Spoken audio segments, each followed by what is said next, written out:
Good day mga boss. Turo ko lang sa inyo kung paano yung tamang pag wire tap nitong XM18D automatic computer controller incubator. Yung sa likod nito, nandito yung pinaka terminal niyan. Ayan. Ang mga kailangan nyo lang na materyales, meron tayo ditong 60K TYC motor, tapos meron din tayong pan, tapos yung heating element natin dito ko na kinabit sa likod. Ayan, kayo nasa inyo kung anong heating element ang gagamitin nyo. Etong XM18D, pwede naman to sa mga maliliit na capacity na incubator, kaya kung hindi pa afford yung mga ganitong malaki na pan tapos yung ganong heating element, pwede naman yung mga bulb lang gamitin nyo. So start na tayo dito sa motor. Sa 60K TYC, yung gitna nito common yan, single wire to, single wire yan. Tapos etong sa kanan sa kaliwa, ito yung para sa left turn and right turn, kahit ano dyan sa dalawa. Tapos kailangan nyo rin ng limit switch. Tapos ang wawiringan nyo sa limit switch yung normally close saka yung common lang. Yan lang. Yung gitna wala na yan. Etong limit switch na to, ito yung pumipigil para pag nag-swing siya, pag tumama dito yung pinaka bakal, hihinto siya. Tapos kailangan nyo rin ng wire para dito sa mga terminal na to. So yun, meron din tong humidity controller. Tapos pagka bumili kayo nito, may kasama ng yan, eto, humidity absorber to. Dito papasok yung yung babasahin kung ilan yung humidity sa loob. Tapos ito rin yung magko-control. Tapos ito yung sa niya, sa temperature niya. Bali yan, pagka binili nyo yan, may kasama na yan. Ito, sensor. So yung pag-wiring sa sa temperature sensor niya, saka dun sa humidity sensor, ganito lang yan mga boss. Sa humidity sensor muna tayo. Bali yung humidity sensor, meron tatlong wire. Kung makikita nyo, ito yung pinaka humidity sensor. Ito yung wire nya. Meron siyang ground. Teka, malabo eh.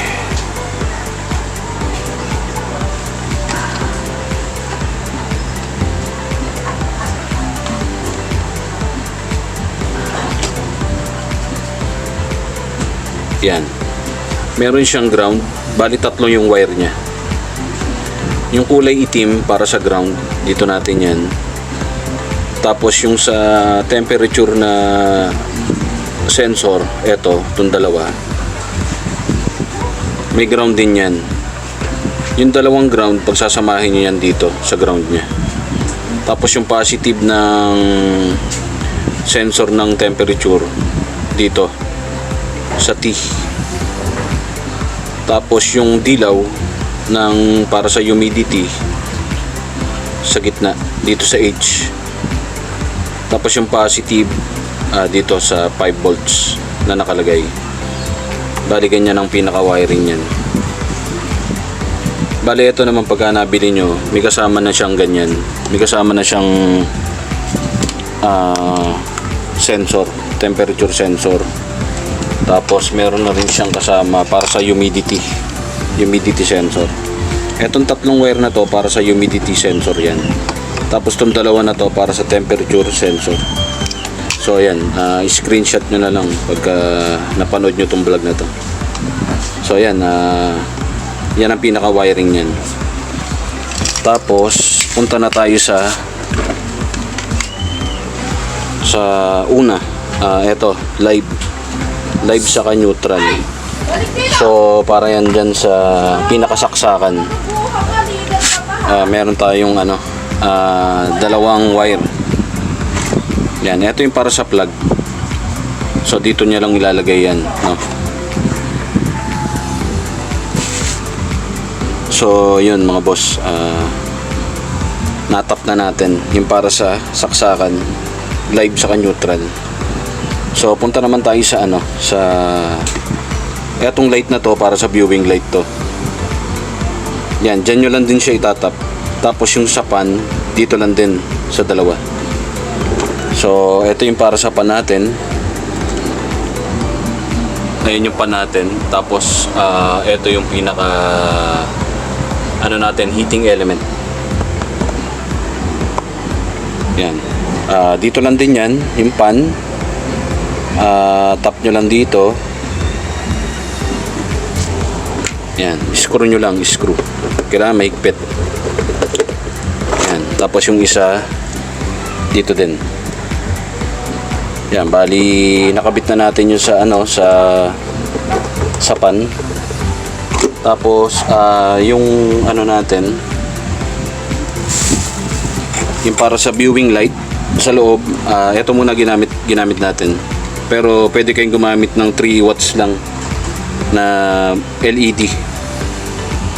So dito yan sa may light, dalawang terminal lang din yan. Salpak nyo lang yan din yan. Pagkasalpak nyo,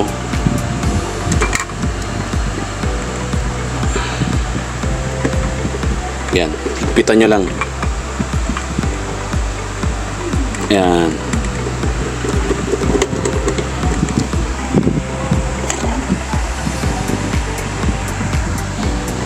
So yun mga boss, natap na natin yung para sa pan. Tapos para sa viewing light, yung sa live neutral, ito na yung pinaka sa plug nyo, sasaksakan to. Ngayon naman punta tayo sa heating element. Ito yung nasa may likod ng pan. Ayan, yan. So nasa inyo kung anong gagamitin yung heating element. Pwede rin yung mga bulb na dilaw, o kaya yung coil, pwede yun. So ito yung wire ng papunta sa heating element. Dito natin lalagay yan sa may temperature controller. Dito yan, dalawa. Yan. Tapos kung meron kayong gustong extra pa na heating element, pwede rin yan dito sa deficient temperature. Pwede rin yan dyan. Kunyari dalawa yung bulb na gagamitin nyo, at isa dito, pwede rin dito. Kunyari dalawang bulb na ganito, yung umiinit, yung para sa pangsisiw. Ayan, 50 watts, pwede yan. Dalawang tap dito sa deficient temperature, saka dalawa rito sa temperature controller. So ang gagamitin ko, yung isa lang, yung nasa likod ng pan. Dito ko lang siya ikakabit. So yan mga boss, naikabit na natin dito sa temperature controller, dalawang wire. So ang kulang natin is sa yung motor naman ang ikabit natin. So yun nga, ang wawiringan nyo lang dito, yung sinasabi ko, sa limit switch, yung common saka yung normally close. Yung gitna wala na yan. Tapos yung sa motor naman ganun din, kaliwat kanan. Tapos itong gitna, common siya. So start muna tayo dito sa gitna, common. Ito yung wire ng common, no? Yan. So yung common, salpak din natin yan dito sa kahit saan dito sa dalawang common, kahit saan dyan. Dito na lang tayo sa unahan. Ayan, salpak natin yan dyan. Yung common para sa motor. Yung sa gitna to ng motor ha. Ayan, sa gitna ng motor yung kinabit kong wire. Yun dito ha. Ayan. Tapos punta tayo dito sa dito tayo sa unahan. Yung sa unahan na wire niyan,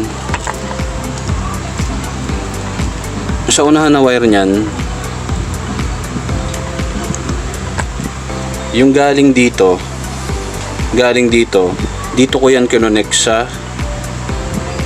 normally close. Yan. Tapos yung pinaka common dito yung sa right turn or left turn. Etong wire na to, eto. Yan, eto. Dito natin ikakabit yan sa, kung nakikita nyo, merong right turn and left turn. Kahit saan nyo dyan ikabit yan. Kung dito, kahit magkabaligtad, kung left or right. So, dito natin kakabit sa right. Dito natin kakabit sa right.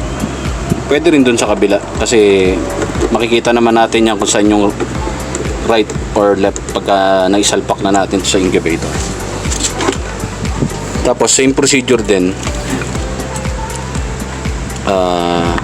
Kung makikita nyo, yung isa, ito yung kanina naikabit na natin sa right, yung common nya, yung common ng limit switch. Ngayon naman dito naman tayo sa kabila. Ito yan, ganun pa din. Sa normally close pa rin siya. Tapos yung common nya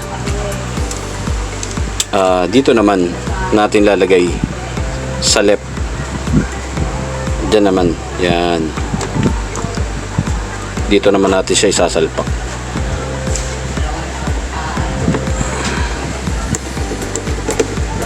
Yan. So okay na. Etong dalawang wire na to, ito yung nanggaling sa common ng limit switch, no? Tapos yung normally close ng limit switch, ito yung puti, dito yan, dyan yan nakakonect dito sa magkabila. Tapos ito yung pinaka common, ito yung pinaka live ng motor. Dun sa common mo naman ilalagay dito. So yun, kompleto na. Tapos ang kulang na lang yung humidity control. Sa humidity control, pwede kayong gumamit ng humidity tube. Yung nakababad sa sa tubig. Parang ganito rin yan. Kaso payu. U-type siya. Ilalagay ko na rin dyan sa taas ng video kung anong klase yun. So kasi inaantay pa natin yung order natin na ganun. Para dun sa humidity naman, yun nga, pwede kayong gumamit ng humidity tube, pa U-type yun, or pwede kayong gumamit ng tawag dito, yung humidity mist, yung nagbubuga ng fog. Pwede yun. So ikakabit nyo, kasi yung humidity pag na mist, merong adapter. Yung pinaka-adapter ang ikakabit nyo dito sa common, yung isang wire sa common, tapos yung isang wire dito sa humidity control. Pero pagka yung U-type na humidity tube ang gagamitin nyo, magkoconnect lang kayo ng dalawang wire, kasi rekta dito sa humidity control. Dyan yung isasalpak yan.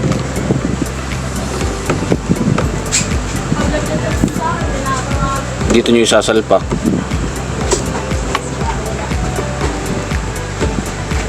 Diyan yung isasalpak yan. Saka dito sa common. Basta ang para sa humidity control nyo, dito sa humidity control, tapos dito sa common, diyan nyo ilalagay yan. So yun mga boss, doon tayo sa humidity control. Yung humidity control, dito nyo ilalagay yung para sa humidity nyo, sa common, saka dito sa humidity control. Bali, dalawang wire lang din ang gagamitin nyo dyan. Kasi yung humidity tube, ano yun rekta yun. Pero pwede rin kayong gumamit nung humidity mist. Dito nyo lang din itatap yung pinaka-adapter nya. Kumbaga lalagyan nyo siya, hihinangan nyo siya ng wire, dalawa dito. So, yun mga boss. Bali, ito palang XM18D. Ano to? Naka-set na to. Naka-factory setting na to. Bali yan, okay na, kompleto na to. Ang wala lang natin yung sa humidity mist. So bali, ano na lang, ilalagay ko na lang sa video na to kung paano yung kung paano yung wiring niyan. Dito lang naman yon, dalawang wire lang naman yon. Kaya hindi kayo malilito. So yun mga boss, i-ano na natin, isaksak na natin. So ito na mga boss, na-wiringan na natin. Ngayon on na natin siya.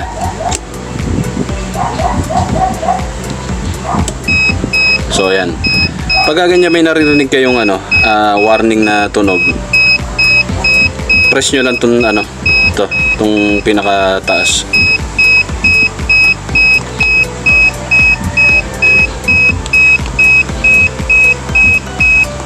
Kaya ito pala ang ipe-press nyo, itong arrow down to. Pipindutin nyo lang yan, mawawala yung pinakatunog nya. So nakabit na natin yung sa pan. Ito yung on ng pan. Yan, ito naman yung sa viewing light, no? Testing natin yung sa viewing light. So gumana yung viewing light natin. Pwede kayong gumamit dyan ng LED light lang, yung 3 watts. Tapos yung pan natin on. So gumana din yung pan. So yung sa yung sa heating nya, yung nasa likod, automatic yan, gumagana na yan. Gumagana na yan. Ayan o. Pagka inon nyo yung pan, on din yan. Tapos yung light, sa viewing light naman to pag gusto nyo silipin. So eto, nakaset na to. Pagka nabili nyo to, yung setting nya hindi nyo na kailangan baguhin. Pero kung ang binabasa sa loob ng incubator medyo hindi tama dun sa ginagamit nyong pang-calibrate, pwede kayo mag-adjust. I-adjust nyo lang naman yung setting nito. Ang pag-adjust ng setting nyan, pag pinindot nyo yung set, lalabas yung TT na yan. Tapos pwede kayong magdagdag ng temperature gamit ng arrow up. Pwede naman tong arrow down. Yan, magbabawas siya, arrow down or arrow up. Pero ito, pag nabili nyo to, naka factory setting na to. Tapos pagka yun na-set nyo na, press nyo lang yung okay, pindutin nyo lang yung okay, lalabas yung humidity. So yung humidity nito nakaset na rin to. Pero kung gusto nyo magtaas ng humidity, ganun din, same procedure lang, arrow up, yan, and arrow down. Tapos pagka okay na, na-set nyo na, okay lang din, set nyo, yan. So testing natin kung gumagana yung humidity nya.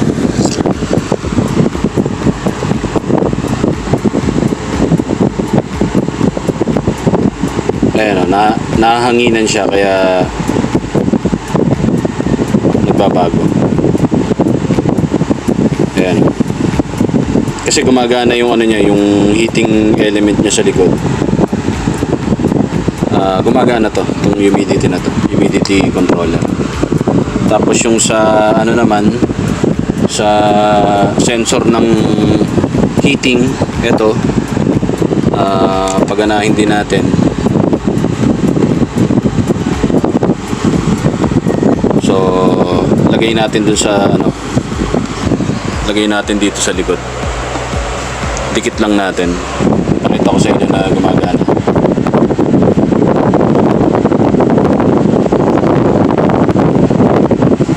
Ayan, tumataas siya. Ayan, gumagana din siya. So, pagka na-reach nyo yung 37.5, kusa yan, mamamatay yan. Mamamatay yung pinaka-heating yan. Tapos para matest nyo naman yung ano nyo, yung motor nyo kung gumagana. Ito lang, testing natin. Etong arrow up. Diinan nyo lang yan. Pindutin nyo lang. Ito.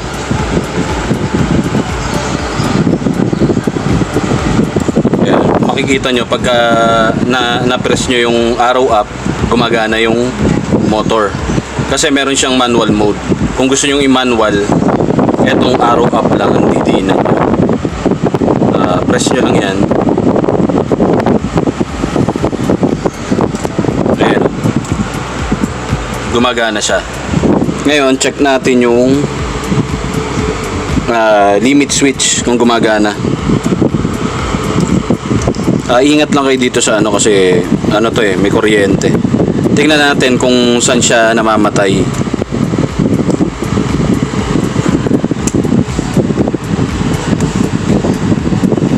Ayan, kung makikita nyo, umiikot yung ano, yung motor habang nakapress ako dito. Tingnan natin kung saan siya mamamatay. Ayun, namatay. Ibig sabihin working yung ano, limit switch mo. Ayan o. Pagka gumana na yung timer nyan, kusa na yan, mag-automatic na yan. Yung isa naman, testing natin.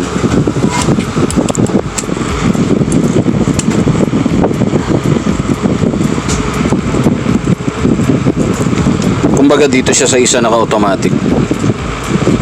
Ngayon, pagka tumama yan dito, yan. Pagka gumana na yung timer niyan, aangat yan dyan, iikot naman yan dyan sa may kabila naman siya, mag-i-start. Testing natin ulit.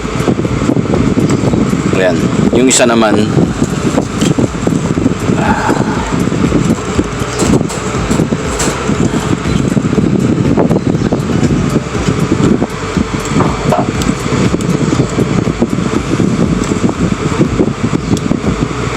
ayan o. Ito naman yung isang limit switch. Ayan. Ibig sabihin gumagana na yung ano natin, 60k TYC nating motor. Yan. Basta yung pinaka wiring lang nila, ganun lang. Ang wawiringan nyo lang yung common saka yung normally close.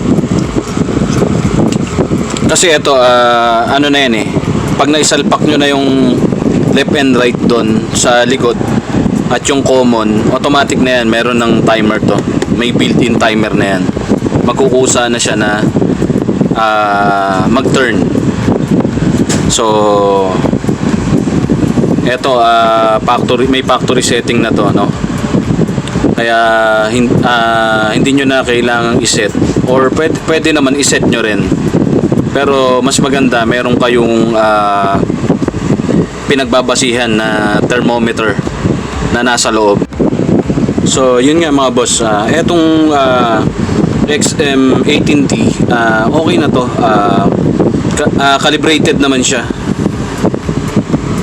So kaya ko lang naman sinabi na kailangan meron din kayong temperature controller na pagbabasihan dun sa loob, yung thermometer nga, para lang maka-sure kayo na yung binabasa ng digital na to is parehas dun sa matagal nyo na ginagamit na thermometer. So yun lang mga boss, i-recap ko lang kayo sa wiring nito, no? I-ano ko ulit yung likod, bali off muna natin, no? So yun, so recap lang natin mga boss.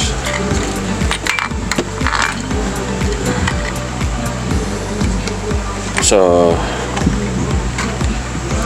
yun nga, screenshot nyo na lang para medyo masundan nyo.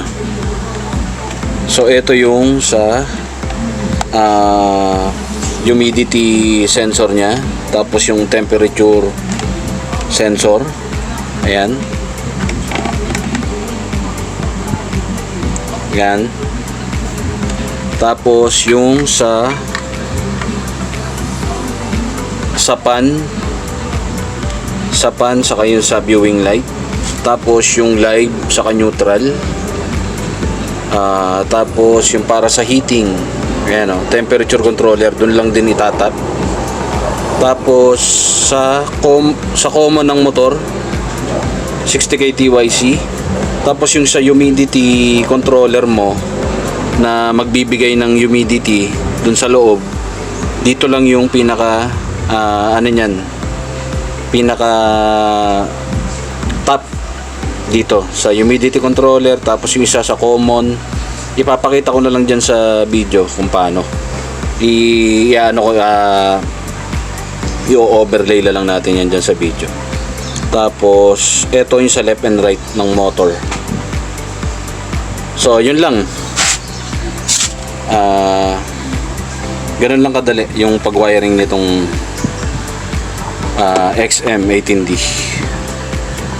Sana mga boss nasundan nyo, no? Pero kailangan meron muna kayong pyesa bago kayo bumili nitong digital na ganito.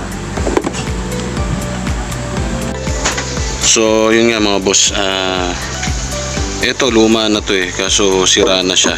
Ito yung ikakabit nyo sa XM18D na digital controller, no?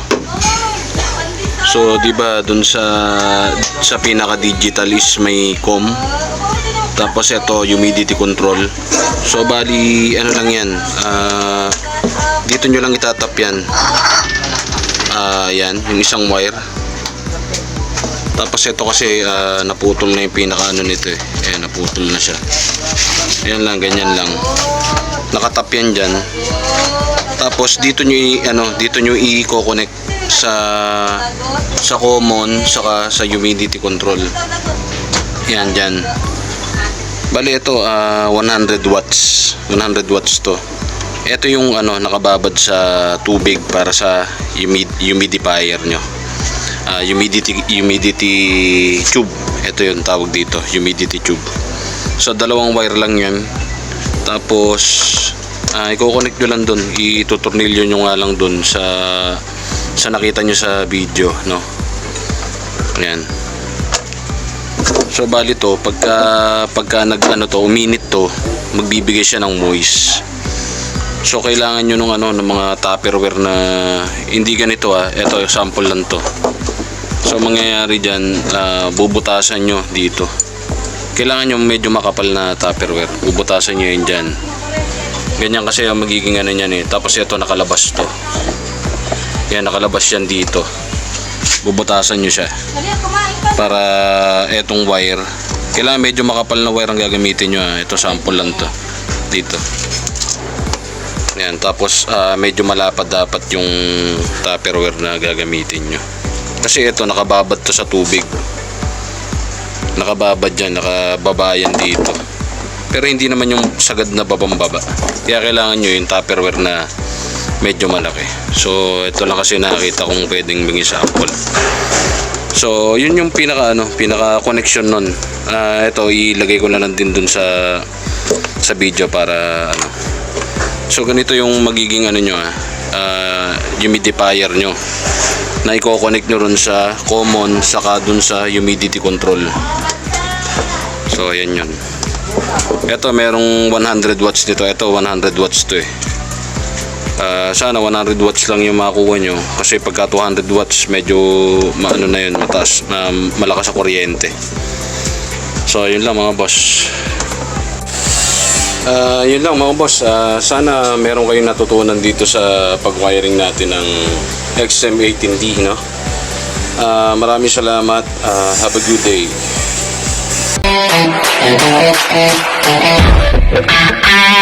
Wow.